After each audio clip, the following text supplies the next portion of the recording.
จุดนี้ก็คือจุดที่ว่าเส้นทางที่ว่าออกมาทางขึ้นภูเขียวก็คือจุดนี้พี่น้องนี่อันนี้ส่วนประชาชนบนทางขึ้นภูเขียวครับส่วนหมกเพชรบางอย่างเพิ่นปลูกหมกเพชรเนาะทางขึ้นจุดนี้ก็ออกมาแต่ในเมืองตัวนี้ก็แม่นสี่แยกพี่น้องสี่แยก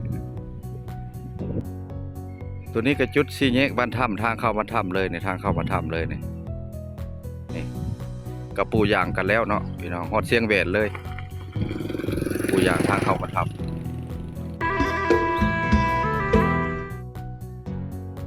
สบายดีหมู่คู่แต่ละคนหรือว่าพี่ๆน้องๆเนาะมื้อนี้เบาแปลงบรรยากาศยามเช้าๆพี่น้องเนาะมื้อนี้ก็เป็นวันเสาร์มื้อพี่น้องอันนี้ตาม FC เนาะคำขอมาถือว่าอยากให้เบาแปลงในถ่ายทุ่งนามาทำให้เบิ่งอันนี้ก็คือทุ่งนามาทำเนาะตอนนี้แหละเพิ่นนั้นเอารถเกตแล้วเพราะทุ่งนามาทำก็เพียงซ้ำนี้แหละพี่น้องเขาสิถ่ายให้เบิ่งเนาะเพราะว่าส่วนมากเพิ่นสิพายเอาเด้อทุ่งนามาทำปีนี้เบาแปลงสิถ่ายรอบๆให้เบิ่งเนาะนี่เพิ่นเริ่มพายแล้วพี่น้องเพิ่นบ่ได้ดำเด้อเพราะว่าน้ำทุ่งนามาทำเนี่ยมันฝนตกมาแล้วมันน้ำสิรวดหมดนี่อันด้านซ้ายมือนี่ออกไปทางด้านภาษีพี่น้องเพิ่นพายแล้วเริ่มพายแล้วเนาะนี่ตอนนี้ก็เดือน5เดือน6ค่อยแล้วนี่จุดนั้นภาคนั้นเพิ่นก็พายเอาคือกันพี่น้องนะภาคทางภาคนั้นเนาะเส้นทางเส้นนี้ก็เพิ่นก็ผังลักจากใจกลางลักออกมาก็ประมาณอยู่ได้อยู่เพิ่นเฮ็ดทาง2เลนเนาะตามแผนการเพิ่นมาเมื่อวานนี้เนาะที่แผนผังใหม่ว่าบางเทื่อสิได้ปูอย่างไว้นี่แหละเพิ่นว่าเนาะเพิ่นยังกะเกียบอยู่ในทางเส้นนี้ก็แม่นขึ้นไปที่ว่าสายทางเลขที่13ซอดใส่สั่งน้ำหนักไปทางสวรรณเขตทางเส้นนี้อัตตปือสารวัตรพี่น้องจุดนี้แล้วแม่นลักสายทางพี่น้องนี่เพิ่นผังลักแล้วนี่อันนี้ก็เริ่มผายแล้วนี่เริ่มไถวานนี่ผายวานนี่เนาะกลางเว้นแล้วมันแดดแก่แล้วบ่ได้ถ่ายให้เบิ่งเนาะเพราะว่าไปจากบ้านจากเมืองหลายปีก็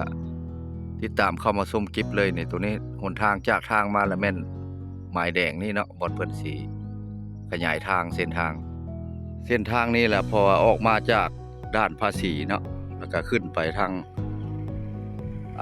งสวรรณเขตพุ่นเส้นทางนี้ก็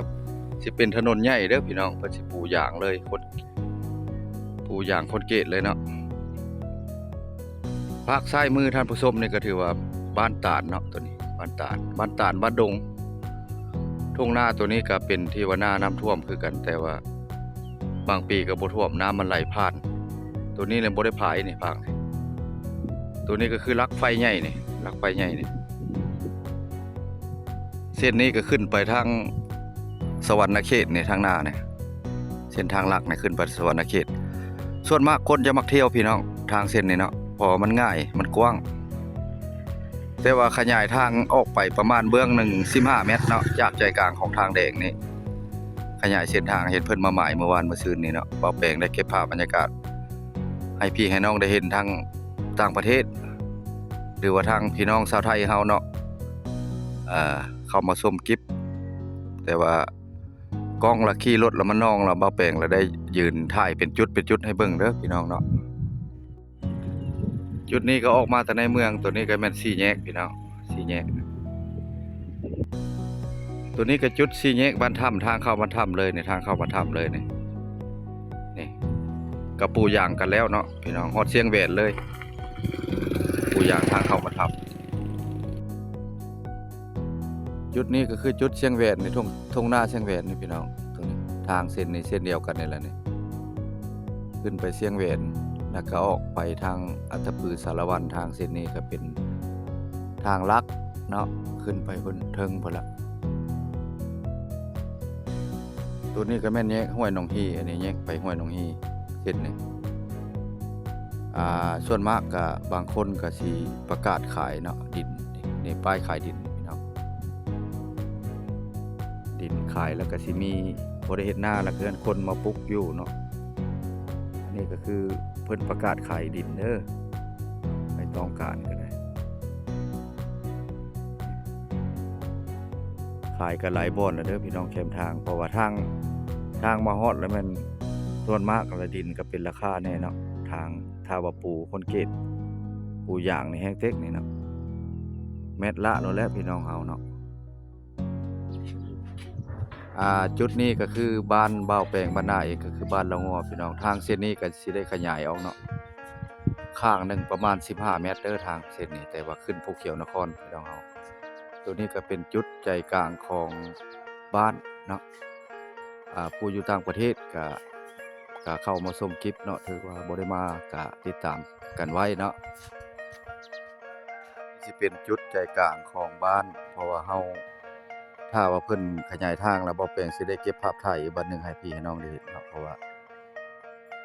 บางเทื่อสิทันปีนี้ก็ได้เฮ็ดยังมีปัญหายังบ่ฮู้ละเอียดเนาะเพราะว่าเห็นเพิ่นมาแทรกแต่บางเทื่อก็สิประมาณ2026พี่น้องนี่เส้นนี่ขึ้นก็เป็นเส้นทางลักใจกลางของบ้านเลยนี่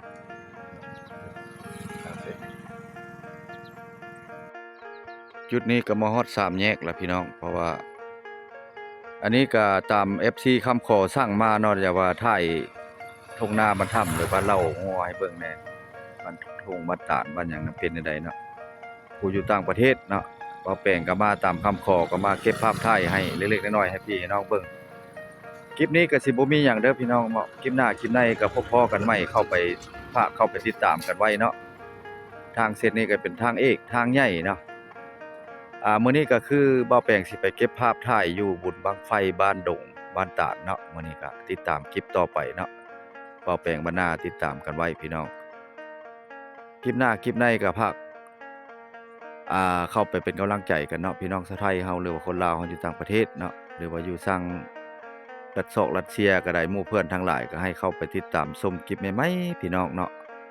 คลิปนี้ก็ไปก่อนบ่าวแปลงบ้านนาก็ขอไปก่อนพี่น้องขอลาคลิปหน้าคลิปในพบกันใหม่ไปก่อนพี่น้อง